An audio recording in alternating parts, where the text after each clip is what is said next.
बहुत बार उस धर्म नगर की चर्चा, बहुत बार उस धर्म नगर की प्रशंसा उसके कानों में पड़ी थी। जब वो युवा हुआ और राजगद्दी का मालिक बना, तो सबसे पहला काम उसने यही किया। कुछ मित्रों को लेकर वो उस धर्म नगर की खोज में निकल पड़ा। उसकी बड़ी आकांक्षा थी उस नगर को देख लेने की, जहां के सभी लोग धार्मिक हों। बड़ा असंभव मालूम पड़ता था ये। बहुत दिन की खोज, बहुत दिन की यात्राओं के बाद अंततः वो एक नगर में पहुंचा जो बड़ा अनूठा था। नगर में प्रवेश करते ही उसे दिखाई पड़े ऐसे लोग जिन्हें देख के वो चकित हो गया और उसे विश्वास न आया कि ऐसे लोग भी कहीं हो सकते। उस गांव में हर आदमी अपंग करता है। उसके ही परिणाम स्वरूप ये सारे लोग अपंग हो गए। देखो, द्वार पर ऊपर लिखा है, अगर तेरा बायां हाथ पाप करने को संलग्न हो तो उचित है कि तू अपना बायां हाथ काट देना, बजाय इसके कि पाप करे। देखो, लिखा है द्वार पर, अगर तेरी एक आंख तुझे गलत मार्ग पर ले जाए तो अच्छा है कि उसे तू निकाल फेंकना, बजाय इसके कि तू गलत रास्ते पर जाए। इन्हीं वचनों का पालन करके ये पूरा गांव अपंग हो गया है। छोटे छोटे बच्चे जो अभी द्वार पर लिखे इन अक्षरों को नहीं पढ़ सकते, उन्हें छोड़ दें तो इस नगर में एक भी व्यक्ति ऐसा नहीं है जो धर्म का पालन न करता हो और अपंग न हो गया। वो राजकुमार उस द्वार के भीतर प्रविष्ट नहीं हुआ क्योंकि वो छोटा बच्चा नहीं था और द्वार पर लिखे अक्षरों को पढ़ सकता था। उसने घोड़े वापस कर लिए और उसने अपने मित्रों से कहा, हम वापस लौट चलें अपने अधर्म के नगरों को, कम से कम आदमी वहां पूरा तो है। इस कहानी से इसलिए मैं अपनी बात शुरू करना चाहता हूं। सारी जमीन पर धर्मों के तथाकथित रूप ने आदमी को अपंग किया है। उसके जीवन को स्वस्थ और पूर्ण नहीं बनाया, बल्कि उसके जीवन को खंडित, उसके जीवन को अस्वस्थ, पंगु और कुंठित किया है। उसके परिणाम स्वरूप सारी दुनिया में जिनके भीतर भी थोड़ा विचार है, जिनके भीतर भी थोड़ा विवेक है, जो थोड़ा सोचते हैं और समझते हैं, उन सबके मन में धर्म के प्रति एक विद्रोह की तीव्र भावना पैदा हुई। ये स्वाभाविक भी है कि ये भावना पैदा हो, क्योंकि धर्म ने, तथाकथित धर्म ने जो कुछ किया है उससे मनुष्य आनंद को तो उपलब्ध नहीं हुआ, वरन और उदास और चिंतित और दुखी हो गए। निश्चित ही मेरे देखे मनुष्य को पंगु और कुंठित करने वाले धर्म को मैं धर्म नहीं कहता हूं। मैं तो यही कहता हूं कि अभी तक धर्म का जन्म नहीं हो सका है। धर्म के नाम से जो कुछ प्रचलित है, धर्म के नाम से जो मंदिर और मस्जिद और ग्रंथ और शास्त्र और गुरु हैं, धर्म के नाम पर पृथ्वी पर जो इतनी दुकानें हैं, उन सब से धर्म का कोई भी संबंध नहीं। और यदि हम ठीक ठीक धर्म को जन्म न दे सके तो इसका एक ही परिणाम होगा कि आदमी अधार्मिक होने को मजबूर हो जाए। आदमी व्यवस्था में अधर्म की ओर गया है। धर्म ने आकर्षण नहीं दिया, बल्कि विकर्षण पैदा किया है। धर्म ने बुलाया नहीं, बल्कि दूर किया है। और अगर इसी तरह के धर्म का प्रचलन भविष्य में भी रहा तो हो सकता है मनुष्य के बचने की कोई संभावना भी न रह जाए। धर्मों ने ही धर्म को जन्म लेने से रोक दिया है। और उनके रोकने का जो बुनियादी कारण है वो यही है कि अब तक हमने, मनुष्य जाति ने, मनुष्य को उसकी परिपूर्णता में स्वीकार करने का साहस नहीं दिखलाया। मनुष्य के कुछ अंगों को खंडित करके ही हम मनुष्य को स्वीकार करने की बात सोचते रहे। समग्र मनुष्य को, टोटल मनुष्य को विचार में लेने की अब तक हमने हिम्मत नहीं दिखाई। मनुष्य को काट कर, छांट कर ढांचे में ढालने की हमने कोशिश की है। उसके परिणाम में मनुष्य तो पंगु हो गया, और जिनमें थोड़ा भी विचार है वे उन ढांचों से दूर रहने के लिए मजबूर हो गए। मैंने सुना है एक नगर के द्वार पर एक राक्षस का निवास था, और बड़ी अजीब उसकी आदत थी। वो जिन लोगों को भी द्वार पर पकड़ लेता, उनसे कहता कि मेरे पास एक बिस्तर है, अगर तुम ठीक ठीक उस बिस्तर पर सो सके तो मैं तुम्हें छोड़ दूंगा। अगर तुम बिस्तर से छोटे साबित हुए तो मैं तुम्हें खींच के बिस्तर के बराबर करने की कोशिश करूंगा। उसमें अक्सर लोग मर जाते हैं, तुम भी मर सकते हो। और अगर तुम बड़े साबित हुए तो तुम्हारे हाथ पैर काट कर मैं बिस्तर के बराबर करने की कोशिश करूंगा, उसमें भी लोग अक्सर मर जाते हैं। और मैं तुम्हें बता देता हूं कि अब तक एक भी मनुष्य उस बिस्तर से वापस नहीं लौट पाया, फिर मैं उसका भोजन कर लेता हूं। उस बिस्तर के बराबर आदमी खोजना मुश्किल था, या तो आदमी थोड़ा छोटा पड़ जाता या थोड़ा बड़ा, और उसकी हत्या सुनिश्चित हो जाती। धर्मों ने भी मनुष्य को बनाने के ढांचे तय कर रखे। आदमी या तो उनसे छोटा पड़ जाता है या बड़ा, और तब तब पंगु होने के अतिरिक्त, अंग भंग हो जाने के अतिरिक्त कोई मार्ग नहीं रह जाता। ऐसे पंगु करने वाले धर्मों ने जितना नुकसान किया है, उतना जिन्हें हम नास्तिक कहें, अधार्मिक कहें, उन लोगों ने भी नहीं किया। मनुष्य को सब तरह से जैसे जकड़ दिया गया है जंजीरों में।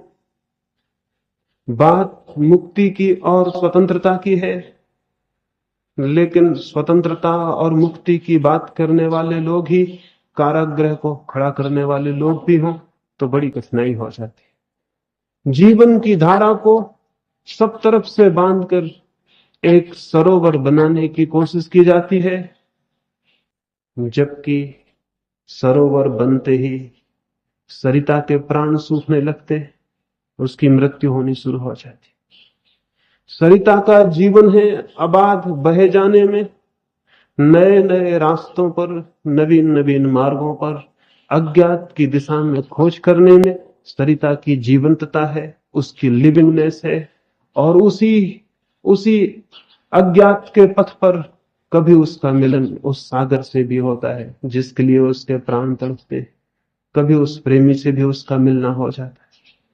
सरोवर है सब तरफ से बंद, दीवारें खड़ी करके रह जाता है, फिर उसके प्राण सूखते तो जरूर हैं। कचरा उसमें इकट्ठा भी होता है, गंदगी उसमें भरती है, कीचड़ पैदा होती है। पानी तो धीरे धीरे उड़ जाता है, धीरे धीरे कीचड़ का घर ही वहां शेष रह जाता है, और उस सरोवर को सागर से मिलने की सारी संभावनाएं समाप्त हो जाती। जो लोग भी अपने आसपास कृत्रिम ढांचों की, आर्टिफिशियल पैटर्न की दीवारें खड़ी कर लेते हैं और सोचते हो कि वे धार्मिक हैं, वे भूल में। धर्म का ढांचों से संबंध नहीं, धर्म का तो सहज जीवन के प्रवाह से संबंध है। धर्म सरोवर बनाने को नहीं, एक गतिमान अबाध गति से बहती हुई स्वतंत्र सरिता बनाने को है। तभी कभी सागर से मिलन हो सकता है। प्रत्येक मनुष्य की जीवन धारा किसी अनंत सागर की खोज में निरंतर प्यासी है। उसे हम परमात्मा कहें, उसे हम कोई और नाम दें, उसे हम कुछ और शब्द दें, दूसरी बात है, लेकिन हर जीवन की धारा किसी प्रीतम के सागर को पाने को जैसे व्याकुल है और भागी जाना चाहती। इसे हम जितना बांध लेंगे, जितना सब तरफ से दीवारें खड़ी करके कारागृह में बंद कर देंगे, उतनी ही कठिन ये यात्रा हो जाएगी और असंभव। धर्मों ने अब तक यही किया है, मनुष्य को स्वतंत्र नहीं किया बल्कि बांधा, मनुष्य को मुक्त नहीं किया बल्कि जंजीरें और कारागृह बनाए। और हजारों वर्ष से ये क्रम चला। हजारों वर्ष के प्रचारित बातें धीरे धीरे फिर हमें सत्य भी प्रतीत होने लगती, क्योंकि सामान्य जन केवल प्रचारित असत्य को ही सत्य मान लेने को सहज ही राजी हो जाता। एडल्फ हिटलर ने अपनी आत्मकथा में लिखा है, मैंने सत्य और असत्य में एक ही फर्क पाया, ठीक से प्रचारित असत्य सत्य मालूम होने लगता है। और उसने लिखा कि मैं अपने अनुभव से कहता हूं, कैसे भी असत्य को ढंग से प्रचारित किया जाए, थोड़े दिन में लोग उसे सत्य मान लेने को राजी हो जाते। तो हजारों वर्ष तक अगर कोई एक असत्य प्रचारित किया जाए, वो हमें सत्य जैसा दिखाई पड़ने लगता है। तो जो हमारे बंधन हैं, वे भी हमें ऐसे प्रतीत हो सकते हैं जैसे हमारी मुक्ति हो। जो हमें रोकते हैं पहुंचने से, प्रतीत हो सकते हैं कि हमारी सीढ़ियां हैं और हमें ले जाते। मैंने सुना है, एक पहाड़ी सराय पर एक युवक एक रात मेहमान हुआ। जब वो पहाड़ी में प्रवेश करता था तो घाटियां उसने किसी बड़ी अद्भुत और मार्मिक आवाज से गूंजती हुई सुनी। घाटियों में कोई बड़े मार्मिक, बड़े आंसू भरे, बहुत प्राणों की पूरी ताकत से जैसे चिल्लाता और रोता था। कोई आवाज गूंज रही थी घाटियों में, स्वतंत्रता स्वतंत्रता स्वतंत्रता। वह हैरान हुआ कि कौन स्वतंत्रता का प्रेमी इन घाटियों में इतने जोर से आवाज करता होगा। लेकिन जब वो सराय के निकट पहुंचा तो आवाज और निकट सुनाई पड़ने लगी। शायद सराय से ही आवाज उठती थी, शायद कोई वहां बंदी था। उसने अपने घोड़े की रफ्तार और तेज कर ली। वो सराय पर पहुंचा तो हैरान हो गया, ये किसी मनुष्य की आवाज न थी। सराय के द्वार पर पिंजड़े में एक तोता बंद था और जोर से स्वतंत्रता स्वतंत्रता चिल्ला रहा। उस युवक को बड़ी दया आई उस तोते पर। वो युवक भी अपने देश की आजादी की लड़ाइयों में बंद रहा था, कारागृहों में, और वहां उसने अनुभव किया था स्वतंत्रता का दुख। वहां उसने आकांक्षा अनुभव की थी मुक्त आकाश की।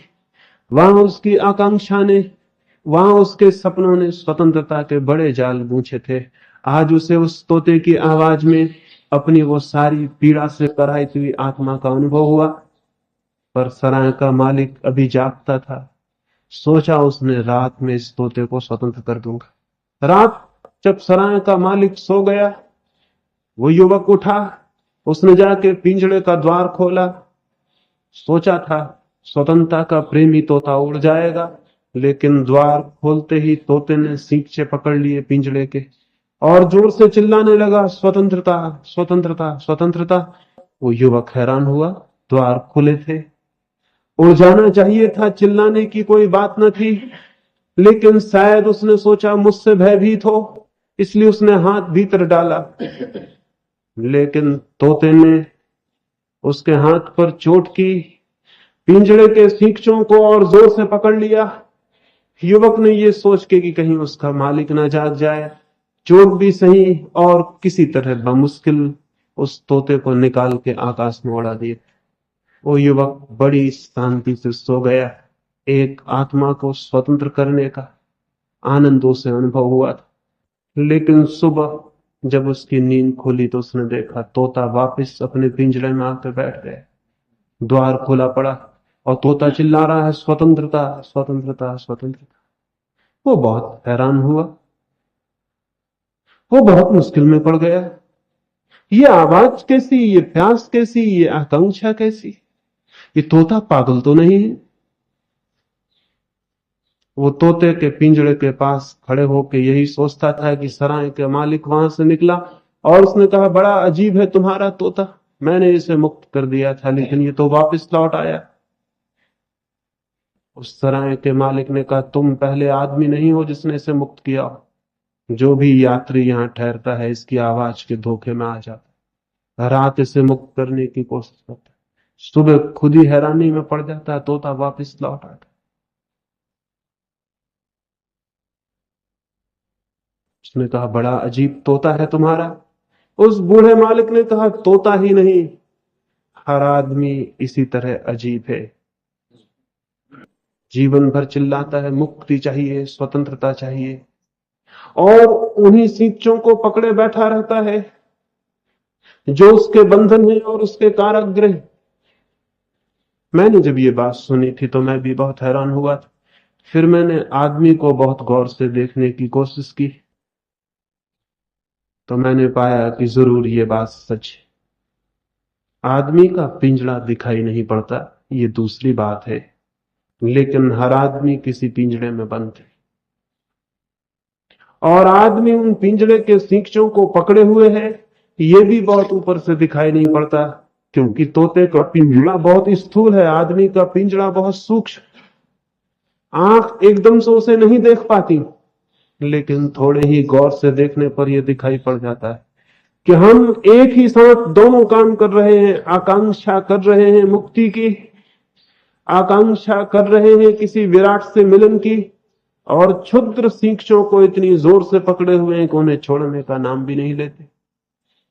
और कुछ लोग हैं जो हमारे इस विरोधाभास का, हमारे इस कंट्राडिक्शन का, हमारे जीवन की ये बहुत अद्भुत उलझन का फायदा उठा रहे हैं। तोते के ही मालिक नहीं होते, आदमी के भी मालिक, और वे मालिक भली भांति जानते हैं कि आदमी जब तक पिंजड़े के भीतर बंद है तभी तक उसका शोषण हो सकता, तभी तक उसका एक्सप्लॉयटेशन हो सकता। जिस दिन वो पिंजड़े के बाहर है उस दिन शोषण की कोई दीवार, किसी भांति का शोषण संभव नहीं रह जाएगा। और सबसे गहरा शोषण जो आदमी का हो सकता है वो उसकी बुद्धि के, उसके विचार का शोषण, उसकी आत्मा का शोषण।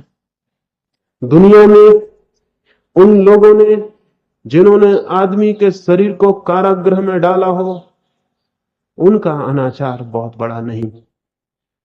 जिन्होंने आदमी के शरीर के आसपास दीवारें खड़ी की हो, उन्होंने कोई बहुत बड़ी प्रपन्नता पैदा नहीं की, क्योंकि एक आदमी की देह भी बंद हो सकती है कारागृह में, और फिर भी हो सकता है कि वो आदमी बंदी न हो, उसकी आत्मा दीवारों के बाहर उड़ान भरे, उसकी आत्मा सूरज के दूर पथों पर यात्रा करे, उसके सपने दीवारों को अतिक्रमण कर जाएं, देह बंद हो सकती है, और हो सकता है कि भीतर जो बैठा है वो बंद ना हो।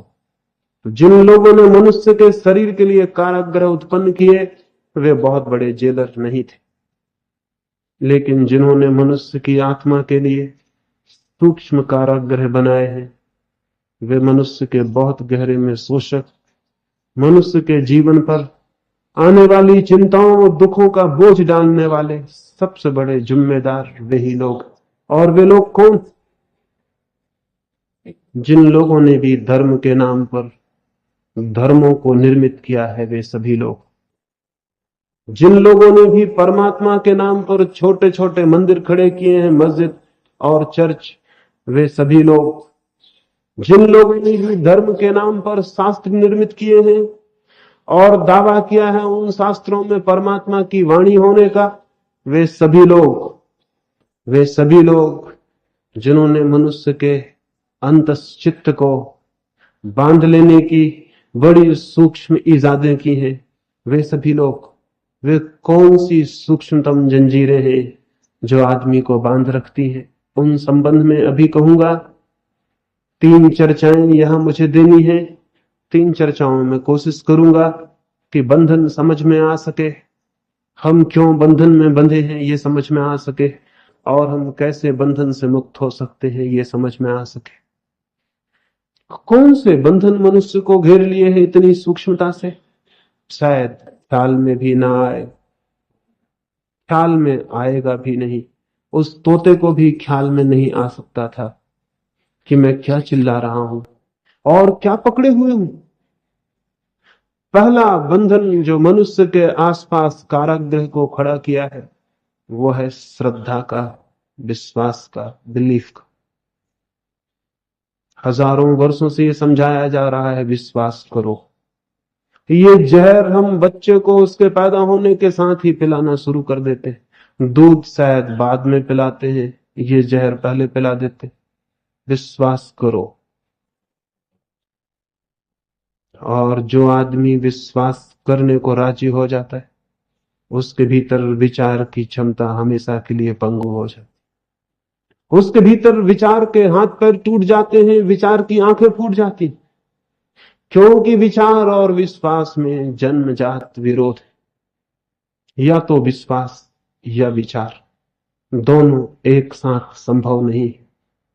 क्योंकि विश्वास की पहली शर्त है संदेह मत करो, और विचार की पहली शर्त है संदेह करो। ठीक ठीक संदेह करो। विश्वास कहता है शक मत करो, मान लो। विचार कहता है मानने की जल्दी मत करना, हेजिटेट करना, थोड़े ठहरना, थोड़े रुकना, थोड़े सोचना। विश्वास कहता है एक क्षण रुकने की जरूरत नहीं है।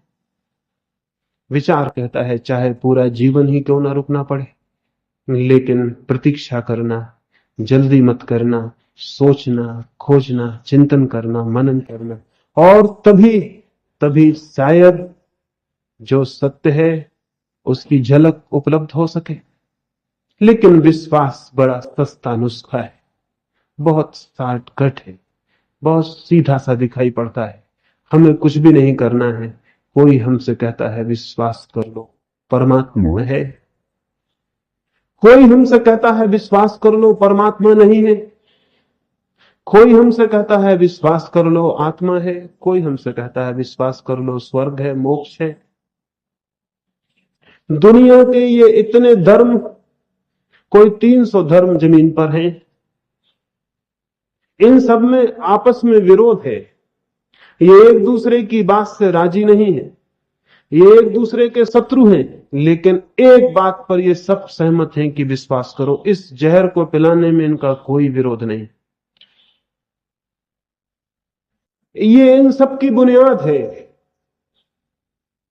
तो आप चाहे हिंदू हो, चाहे मुसलमान, चाहे ईसाई, अगर आप विश्वास करते हैं तो इससे कोई फर्क नहीं पड़ता कि आपने आंख पर किस रंग की पट्टियां बांध रखी, वे हरी हैं कि लाल की सफेद, इससे कोई फर्क नहीं पड़ता। आंख पर पट्टियां हैं, बस इतना काफी है। आपके जीवन में विचार का जन्म नहीं हो सकेगा। और नहीं चाहते हैं समाज के न्यस्त स्वार्थ कि मनुष्य में विचार पैदा हो, क्योंकि विचार आधारभूत रूप से विद्रोह है। विचार में रिबेलियन छिपा है, विचार में रेवोल्यूशन छिपी है। वहां क्रांति का बीज है। जो विचार करेगा वो आज नहीं कल खुद तो क्रांति से गुजरेगा ही, उसके आसपास भी वो क्रांति की हवाएं फेंकेगा। क्योंकि विचार झुकने को राजी नहीं होता, विचार अंधा होने को राजी नहीं होता, विचार आंख बंद कर लेने को राजी नहीं होता। मैंने सुना है एक गांव में एक विचारक तेली के घर तेल खरीदने गया था। देख के उसे वहां बड़ी हैरानी हुई। तेली तो तेल तौलने लगा, उसके ही पीछे कोल्हू का बैल कोल्हू को चलाया जाता था, बिना किसी चलाने वाले के। कोई चलाने वाला न था। उस विचारक ने उस तेली से पूछा, मेरे मित्र, बड़ा अद्भुत है ये बैल, बड़ा धार्मिक, बड़ा विश्वासी मालूम होता है, कोई चलाने वाला नहीं और चल रहा है। उस तेली ने कहा, थोड़ी गौर से देखो। देखते नहीं, आंखें मैंने उसकी बांध रखी, आंखें बंधी हैं, उसे दिखाई नहीं पड़ता कि कोई चला रहा है या नहीं चला, चलता जाता है, इस ख्याल में है कि कोई चला रहा है। उस विचारक ने कहा, लेकिन वो रुक के जांच भी तो कर सकता है कि कोई चलाता है या नहीं। उस तेली ने कहा, फिर भी तुम ठीक से नहीं देखते, मैंने उसके गले में घंटी बांध रखी है, जब तक चलता है घंटी बजती रहती, जब रुक जाता है घंटी बंद हो जाती है। मैं फौरन उसे जाके फिर से हाँक देता हूं, ताकि उसे ये भ्रम बना रहता है कि कोई पीछे मौजूद है। उस विचारक ने कहा, और ये भी तो हो सकता है कि वो खड़ा हो जाए और सिर हिलाता रहे ताकि घंटी बजे। उस तेली ने कहा, महाराज मैं आपके हाथ जोड़ता हूं, आप जल्दी यहां से चले जाएं, कहीं मेरा बैल आपकी बातें ना सुन ले।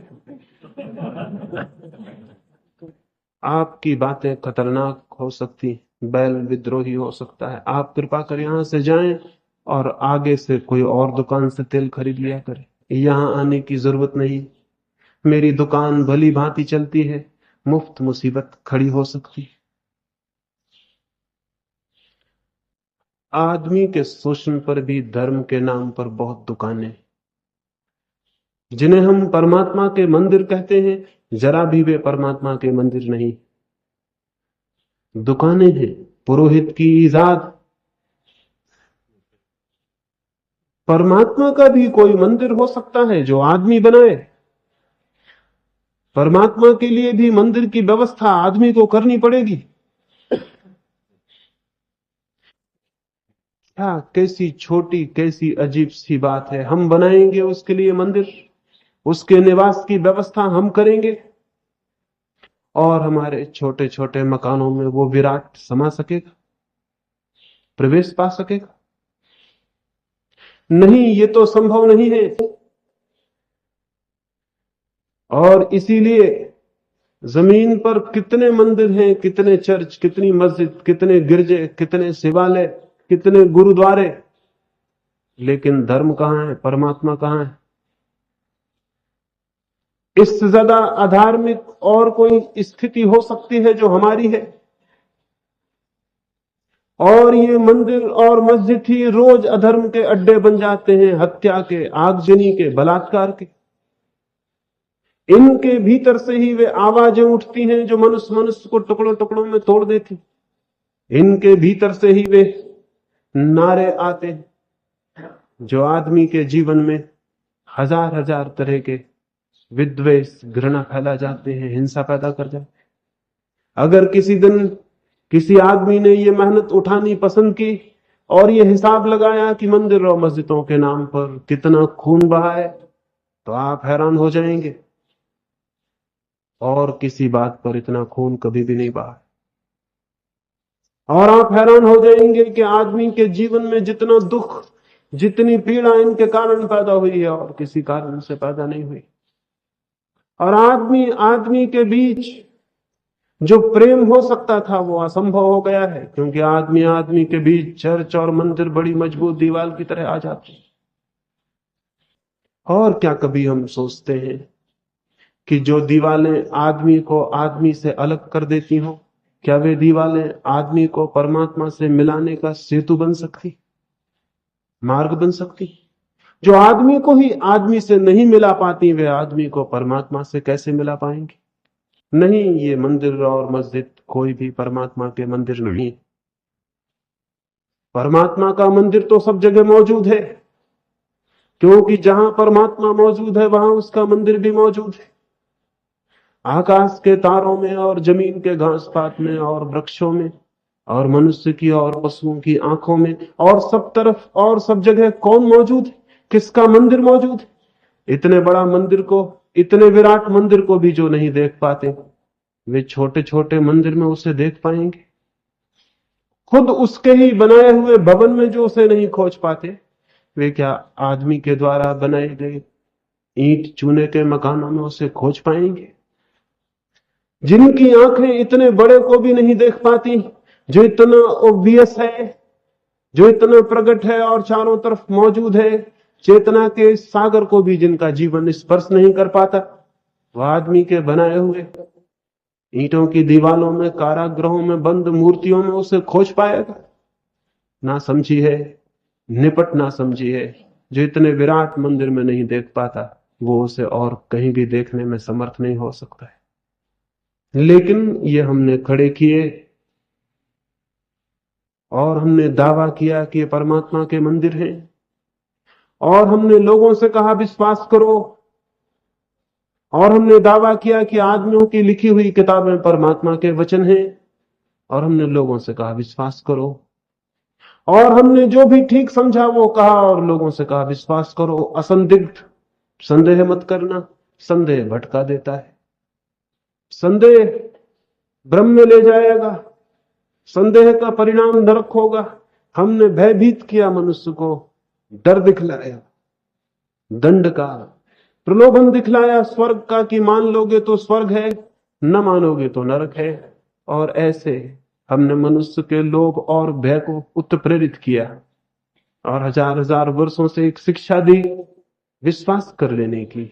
और विश्वास में फिर हम बड़े होते गए, और परिणाम यह है, कितने लोग हैं जिन्हें जीवन में परमात्मा की किरण का बोध हो पाता है। 5,000 या 10,000 साल की विश्वास की शिक्षा कितने लोगों को ईश्वर के निकट ले गई। कहां है वे लोग? वे तो खोजे से भी दिखाई नहीं पड़ते। तो क्या 10,000 साल का ये परीक्षण काफी लंबा परीक्षण नहीं हो गया? क्या ये काफी मौका नहीं था कि विश्वास के द्वारा जीवन बदल जाता? और अगर 10,000 वर्षों में ये नहीं हुआ तो ये कब होगा? मैं आपसे निवेदन करूंगा, विश्वास असफल हो गया है, पूरी तरह असफल हो गया है।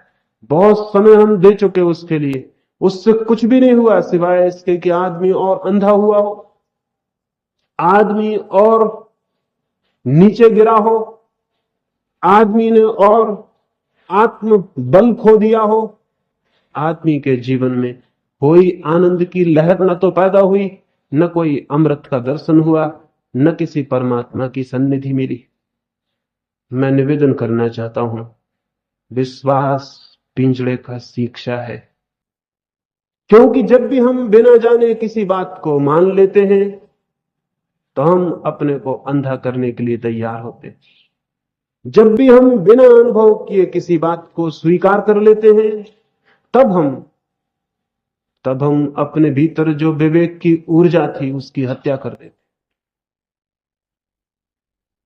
और ये सवाल नहीं है कि हम क्या मानने को राजी हो जाएं। अगर हिंदुस्तान में आप पैदा हुए हैं तो आप मान लेंगे ईश्वर है, और अगर रूस में पैदा हुए हैं तो वहां का कम्युनिस्ट धर्म लोगों को समझाता है ईश्वर नहीं, वहां का बच्चा इसको मान लेता है। वो भी कहते हैं विश्वास करो, हम कहते हैं गीता पर, वो कहते हैं दास कैपिटल पर।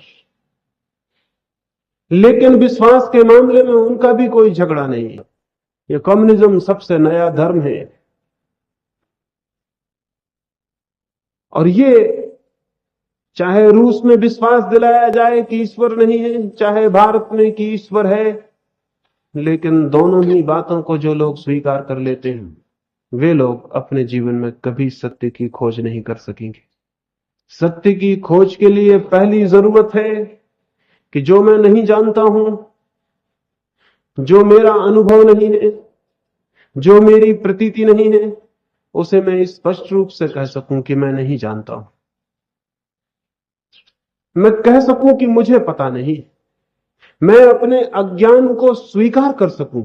सत्य के खोजी की पहली शर्त, पहला लक्षण है अपने अज्ञान का स्वीकार।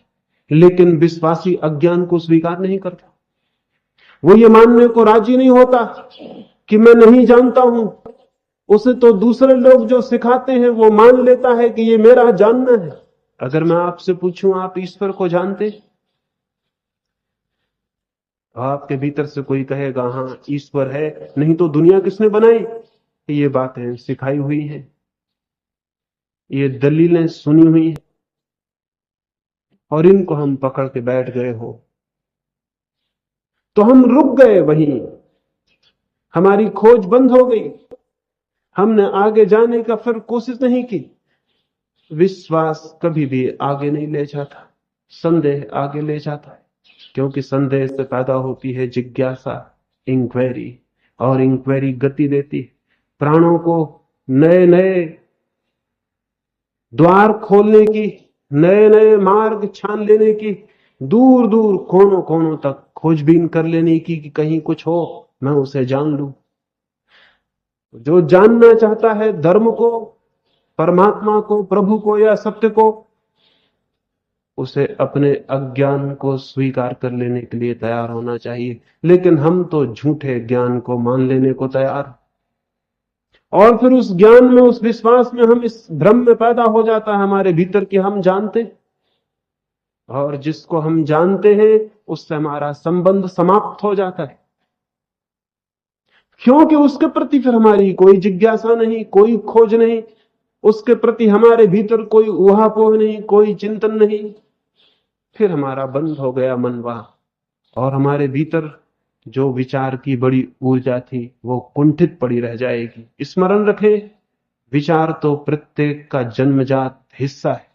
विश्वास विश्वास सिखाए जाते हैं, विश्वास लेके कोई पैदा नहीं होता, बिलीव्स लेके कोई पैदा नहीं होता। सब विश्वास सिखाए जाते हैं, लेकिन विचार लेके हर एक पैदा होता है। विचार परमात्मा से मिलता है, विश्वास धर्म पुरोहित से। विचार मिलते हैं समाज के अगुओं से, समाज के न्यस्त स्वार्थ शोषकों से, समाज के ढांचे को कायम रखने वाले लोगों से। और विचार, विचार प्रत्येक की आत्मा की अपनी शक्ति है। जो विचार से चलेगा वो तो पहुंच सकता है, जो विश्वास पर रुक जाता है उसका पहुंचना असंभव है। पहला शिक्षा है हमारे बंधन का, वो है श्रद्धा। नहीं, श्रद्धा नहीं चाहिए, चाहिए सम्यक संदेह, राइट डाउट, चाहिए स्वस्थ संदेह। इन मुल्कों में हम देखें जहां श्रद्धा का प्रभाव रहा, वहां विज्ञान का जन्म नहीं हो सका, आगे भी नहीं हो सकेगा,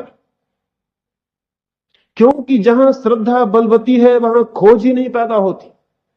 जिन मुल्कों में विज्ञान का जन्म हुआ वो तभी हो सका जब श्रद्धा के सिंहासन पर संदेह विराजमान हो गए। आज भी जो कौमें विज्ञान की दृष्टि से पिछड़ी हैं, वे ही कौमें हैं जिनका विश्वास पर आग्रह।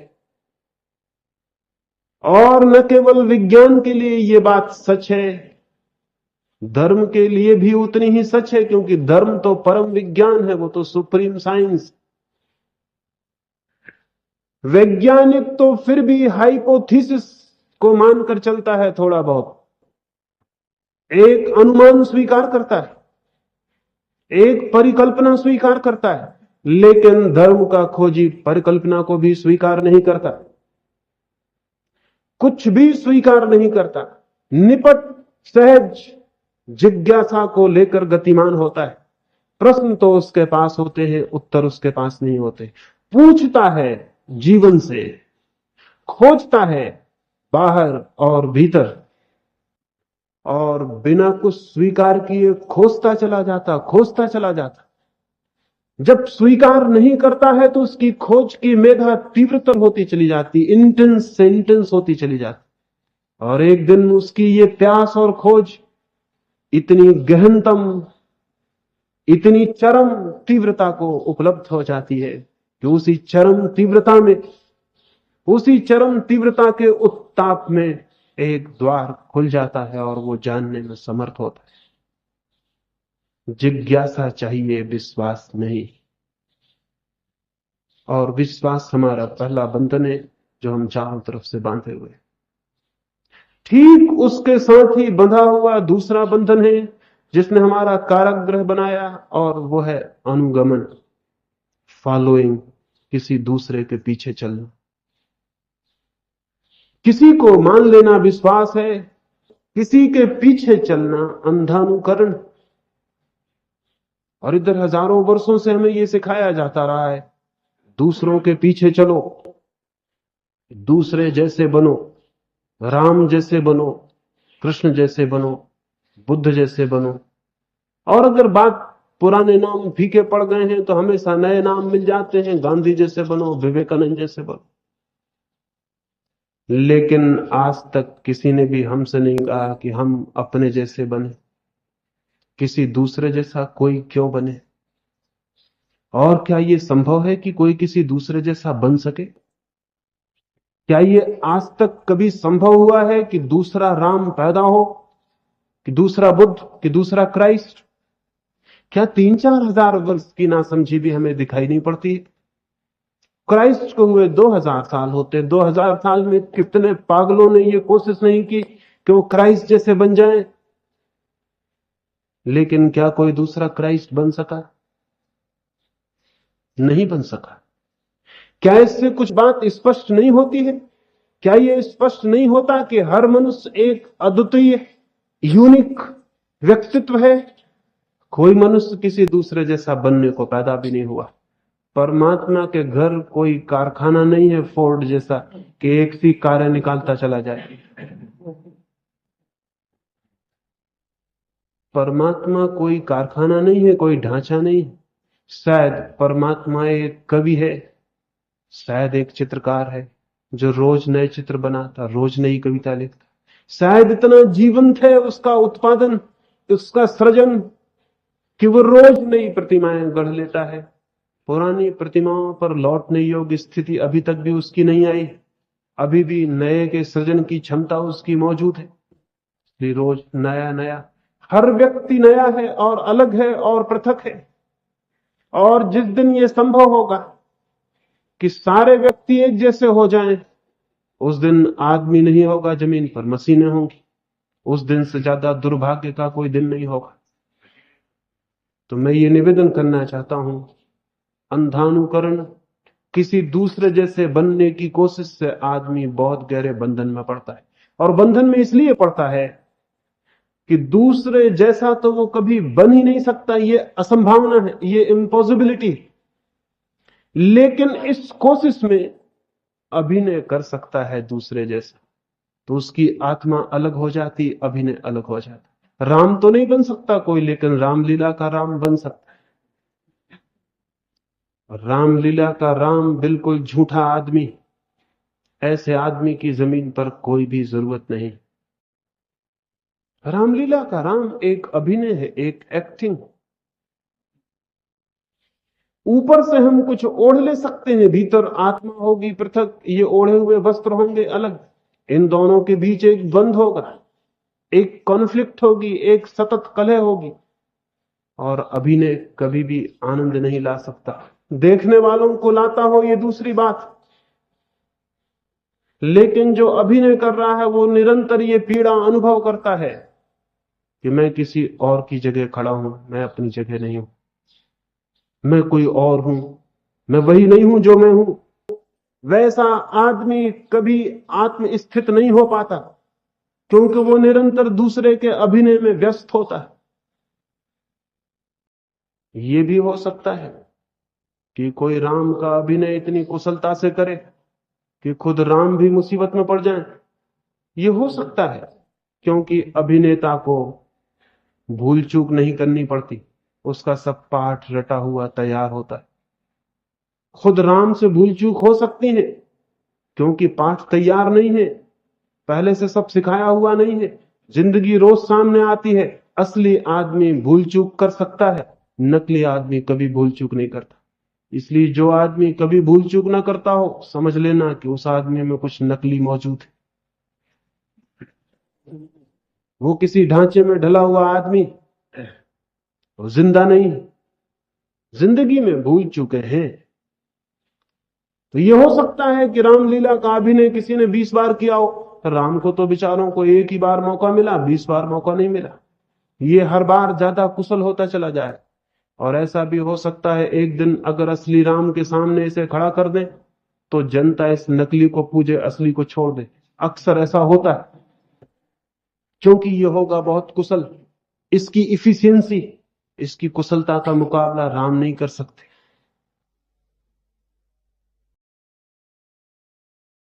ऐसा एक दफा हुआ, ऐसी एक घटना घटी। चार्ली चैपलिन को उसके जन्मदिन पर, एक विशेष जन्मदिन पर, 50वीं वर्षगांठ पर, कुछ मित्रों ने चाहा कि एक अभिनय हो, सारी दुनिया से कुछ अभिनेता आए और चार्ली चैपलिन का अभिनय करें, और उनमें जो प्रथम आ जाए वैसे 3 लोगों को पुरस्कार इंग्लैंड की महारानी दे। सारे यूरोप में प्रतियोगिता हुई, 100 प्रतियोगी चुने गए। चार्ली चैपलिन ने मन में सोचा, मैं भी किसी दूसरे गांव से जाकर मैं भी क्यों ना सम्मिलित हो जाऊं। मुझे तो प्रथम पुरस्कार मिल ही जाना है, इसमें कोई शक शुबा की बात नहीं। मैं खुद चार्ली चैपलिन हूं, और जब बात खुलेगी तो लोग हंसेंगे, एक मजाक हो जाएगी। मजाक हुई जरूर, लेकिन दूसरे कारण से हुई। चार्ली चैपलिन को द्वितीय पुरस्कार मिला, और जब बात खुली कि खुद चार्ली चैपलिन भी उन 100 अभिनेताओं में सम्मिलित था, तो सारी दुनिया हंसी और हैरान हो गई कि ये कैसे हुआ। एक दूसरा आदमी बाजी ले गया चार्ली चैपलिन होने की प्रतियोगिता, और चैपलिन खुद नंबर 2 रह गए। तो हो सकता है राम हार जाएं, महावीर के साधुओं से महावीर हार जाएं, बुद्ध के भिक्षुओं से बुद्ध हार जाएं, क्राइस्ट के पादरियों से क्राइस्ट हार जाएं, इसमें कोई हैरानी नहीं। लेकिन ये जानना चाहिए कि चाहे कोई कितना ही कुशल अभिनय करे, उसके जीवन में सुवास नहीं हो सकती। वो कागज का ही फूल होगा, वो असली फूल नहीं हो सकता। और ये चेष्टा में कि वो दूसरे का अंधानुकरण करे, वो एक बहुमूल्य अवसर खो देगा जो स्वयं की निजता को पाने का था। वैसे ही हो जाएगी बात, आपकी बगिया में मैं आऊं और आपके फूलों को समझाऊं, गुलाब को कहूं तू कमल हो जा, चमेली को कहूं तू चंपा हो जा। पहली तो बात है, फूल मेरी बात सुनेंगे नहीं, क्योंकि फूल आदमियों जैसे ना समझ नहीं कि हर किसी की बात सुने। कोई उपदेशक वगैरह उनके बीच नहीं होता। पर हो सकता है आदमियों के साथ रहते रहते कुछ फूल बिगड़ गए हों। आदमी के साथ रह के कोई भी बिगड़ सकता है। जानवर जो जंगल में रहते हैं उनको वो बीमारियां नहीं होती, आदमी के साथ रहने लगते हैं उन्हीं बीमारियों के ग्रस्त हो जाते। फिर आदमी की नकल में वेटरनरी डॉक्टर को भी हमें तैयार करना पड़ता। हो सकता है आपके साथ रहते रहते बगिया के फूलों की आदत बिगड़ गई हो, वो सुनने को राजी हो जाएं और उपदेश उन पे काम कर जाए। सीधे साधे फूल हैं, हो सकता है मान ले, और गुलाब कमल होने की कोशिश करने लगे, चंपा चमेली होने की। फिर क्या होगा? उस बगिया में फिर फूल पैदा नहीं हो। एक बात तय है, और कुछ भी हो उस बगिया में फिर फूल पैदा नहीं होंगे, क्योंकि गुलाब के भीतर कमल होने का कोई व्यक्तित्व नहीं। लाख कोशिश करे वो, कमल नहीं हो सकता। लेकिन कमल होने की कोशिश में सारी ताकत व्यय हो जाएगी और गुलाब भी नहीं हो सकेगा, गुलाब का फूल भी उसमें पैदा नहीं होगा। आदमी की बगिया ऐसे ही वीरान हो गई है। सोचें कभी, अगर हम 20-25 लोगों के नाम दुनिया से अलग कर दें तो आदमी के 10,000 वर्षों में कितने फूल लगे। एक बुद्ध को, महावीर को, कृष्ण को, क्राइस्ट को, लाओत्से को, कन्फ्यूशियस को, इनको छोड़ दें, 20 नाम अलग कर दें मनुष्य जाति के 10,000 साल में, तो बाकी किन आदमियों के जीवन में फूल लगे। और क्या ये अत्यंत दुर्भाग्यपूर्ण नहीं है कि अरबों लोग पैदा हो, एक दो आदमी के जीवन में फूल आए और बाकी लोग बिना फूल के बांझ रह जाएं? कौन है इसके लिए जिम्मेवार? मेरी दृष्टि में अनुकरण इसके लिए जिम्मेवार है। क्या आपको पता है क्राइस्ट ने किसका अनुकरण किया? क्राइस्ट किसकी कार्बन कॉपी बनना चाहे थे? क्या कहीं उल्लेख है कि कृष्ण ने किसी का अनुकरण किया हो? क्या कहीं यह लिखा है किसी किताब में और किसी धर्म ग्रंथ में कि बुद्ध किसी के पीछे चले हो? नहीं, वे ही थोड़े से लोग इस जमीन पर सुगंध को उपलब्ध हुए जो अपनी निजता की खोज किए, किसी के पीछे नहीं गए। लेकिन हम अजीब पागल हैं, हम उन्हीं लोगों के पीछे जा रहे हैं जो किसी के पीछे कभी नहीं गए। और जब तक हम किसी का अनुसरण करने की कोशिश करेंगे तब तक हमारे व्यक्तित्व में वो मुक्ति, वो स्वतंत्रता पैदा नहीं हो सकती। दूसरे का अनुकरण गहरी से गहरी परतंत्रता है। मैं बांधता हूं फिर अपने को, दूसरा हो जाता है मेरे लिए आदर्श, और उसके अनुकूल मैं अपने को बांधने लगता हूं, कसने लगता हूं। फिर एक पिंजरा तैयार हो जाता है और उस पिंजरे के सींचों को पकड़ के मैं चिल्लाता हूं स्वतंत्रता। तो बहुत हंसी जैसी बात हो जाती है। न तो चाहिए मनुष्य में विश्वास और न चाहिए मनुष्य में अंधानुकरण, चाहिए मनुष्य में विचार, चाहिए मनुष्य में निजता की खोज, चाहिए, हो सकता है आनंद है पूरी तरह खिलने का। सवाल महावीर और बुद्ध होने का नहीं है, सवाल जो भी आप हैं उसकी पूरी तरह खिल जाने का। और जिस दिन आप पूरी तरह खिलते हैं उसी दिन आपके जीवन में धर्म का अनुभव शुरू होता है, उसके पहले नहीं। पंगु और कुंठित व्यक्तित्व जीवन के सत्य से कोई संपर्क नहीं साध सकता।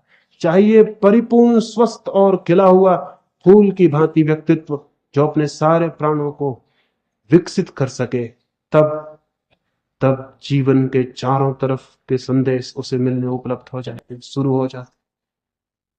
तो मैं ये अंत में निवेदन करूंगा, मनुष्य के बंधन गहरे अर्थों में दो हैं, विश्वास के और अनुकरण के। जो व्यक्ति इन बंधनों से अपने को मुक्त कर लेता है वो कदम रख रहा है सत्य की तरफ, वो धार्मिक होने की तरफ कदम रख रहा है। उसके भीतर धार्मिक चित्त पैदा हो गया है। धार्मिक चित्त वो नहीं है जो किन्हीं मंदिरों में जाके सिर टेकता हो, किन्हीं शास्त्रों को लेके सिर पे घूमता हो। नहीं, धार्मिक चित्त वो है जो अपने आसपास अपनी चेतना पर किसी तरह के बंधनों को पोषण नहीं देता है, सब तरह के बंधनों को शिथिल करता है, तोड़ता है, और तब चेतना के भीतर जो छिपा है उसके प्रकट होने का द्वार खोजता है। ये मैंने कुछ थोड़ी सी बातें आपसे कही। ये बातें बिल्कुल नकारात्मक हैं, बिल्कुल नेगेटिव हैं। लेकिन कोई माली बगीचा बनाना चाहे तो पहले पुराने पौधों को निकाल अलग कर देता है, घास पात उखाड़ देता है, जड़ें निकाल के बाहर फेंक देता है, पत्थर कंकड़ अलग कर देता है ताकि भूमि तैयार हो जाए, ताकि फिर नए बीज बोए जा सके। तो मेरी इस पहली चर्चा में कुछ चीजों को मैंने तोड़फोड़ करने की कोशिश की है, कुछ अलग कर देने की, ताकि आप तैयार हो सके उन बातों के लिए जिन्हें मैं बीज कहता हूं, और जो अगर भीतर पहुंचे तो उनसे आपके जीवन में एक अंकुरण हो सकता है, एक पल्लवन हो सकता है, कुछ आ सकती है सुवास। हर आदमी पैदा हुआ है एक फूल बन सके, एक सुवास उसके जीवन में आ सके। और जो आदमी बिना ऐसा बने विदा हो जाता है उसके जीवन में कोई धन्यता, कोई कृतार्थता नहीं होती। धन है वे थोड़े से लोग ही जो जीवन के इस अवसर को सरिता की भांति सागर तक दौड़ने का अवसर बना लेते हैं। धन है वे लोग जो सरिता की भांति सागर को उपलब्ध हो जाते हैं। जीवन की परिपूर्णता का आनंद, जीवन के अमृत का बोध केवल उन्हीं को उपलब्ध हो पाता है। ये हम सबका जन्म सिद्ध अधिकार है अगर हम मांग करें तो। लेकिन अगर हम मांग ही ना करें या हम मांग भी करें, चिल्लाएं स्वतंत्रता स्वतंत्रता और किन्हीं सींचों को पकड़े रहे, तो कौन जिम्मेवार हो सकता है? प्रत्येक व्यक्ति ही अपने लिए जिम्मेवार है, अपने बंधन के लिए, अपने कारागृह के लिए। और जिस दिन सोचेगा तोड़ सकेगा उस कारागृह को। एक अंतिम कहानी और मैं अपनी चर्चा पूरी करूं। रोम में एक बहुत अद्भुत लोहार हुआ, उसकी बड़ी कीर्ति थी सारे जगत में, दूर दूर के बाजारों तक उसका सामान पहुंचा, उसने बहुत धन अर्जित किया। लेकिन जब वो अपनी प्रतिष्ठा के चरम शिखर पर था और रोम के 100 बड़े प्रतिष्ठित नागरिकों में उसकी स्थिति बन गई थी, तभी रोम पर हमला हुआ। दुश्मन ने रोम को रोन डाला और 100 बड़े नागरिकों को गिरफ्तार कर लिए। उनके हाथ पैरों में बहुत मजबूत बजनी जंजीरें पहना दी गई और उन्हें फिगवा दिया गया जंगलों में ताकि जंगली जानवर उन्हें खा जाएं। वे जंजीरें बहुत मजबूत, बहुत बजनी थी, उनको रहते एक कदम चलना भी मुश्किल था, असंभव था। वे 99 लोग तो रो रहे थे छार छार, उनके हृदय आंसुओं से भरे थे। उनके सामने मृत्यु के सिवाय कुछ भी न था, लेकिन वो लोहार बहुत कुशल कारीगर थे। वो हंस रहा था, वो निश्चिंत, उसे ख्याल था, कोई फिक्र नहीं, कैसी ही जंजीरों में खोल लूंगा।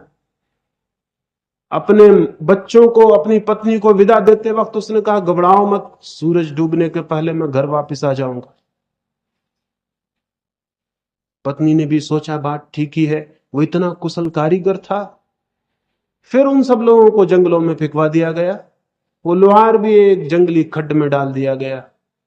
गिरते ही उसने पहला काम किया, अपनी जंजीरें उठा के देखी कि कहीं कोई कमजोर कड़ी हो, लेकिन जंजीरों को देखते ही वो छाती पीट पीट कर रोने लगा। उसकी हमेशा से आदत थी, जो भी बनाता था कहीं हस्ताक्षर कर देता था। जंजीरों पर उसके हस्ताक्षर थे, वो उसकी ही बनाई हुई जंजीरें थी। उसने कभी सोचा भी ना था कि जो जंजीरें मैं बना रहा हूं वे एक दिन मेरे ही पैरों में पड़ेंगी और मैं ही बंदी हो जाऊंगा। अब वो रोने लगा इसलिए कि अगर ये जंजीरें किसी और की बनाई हुई होती तो तोड़ भी सकता था। वो भली भांति जानता था कमजोर चीजें बनाने की उसकी आदत नहीं, यही तो उसकी प्रतिष्ठा थी। जंजीरें उसकी बनाई हुई थी, उन्हें तोड़ना मुश्किल था, वो कमजोर थी ही नहीं। उस कुशल कारीगर को जो मुसीबत अनुभव हुई होगी, हर आदमी को जिस दिन वो जाग के देखता है ऐसी ही मुसीबत अनुभव होती है। तब वो पाता है हर जंजीर पे मेरे हस्ताक्षर, और हर जंजीर मैंने इतनी मजबूती से बनाई है क्योंकि मैंने तो इसे स्वतंत्रता समझ के बनाया था। कभी सोचा भी ना था कि ये जंजीर, तो स्वतंत्रता को खूब मजबूती से बनाया था। मैंने इसे धर्म समझा था, खूब मजबूती से तैयार किया था। मैंने इसे मंदिर समझा था, मैंने कभी सोचा भी ना था कि यह कारागृह है, तो खूब मजबूत बनाया था। उस लोहार की जो हालत हो गई, वो करीब करीब हर उस आदमी को अनुभव होती है जो जाग के अपनी जंजीरों की तरफ देखता है। लेकिन वो लोहार सांझ को घर पहुंच गया था। वो कैसे पहुंचा, वो मैं रात आपसे बात करूं। मेरी बातों को इतने प्रेम और शांति से सुना है, उसके लिए बहुत अनुग्रहित हूं।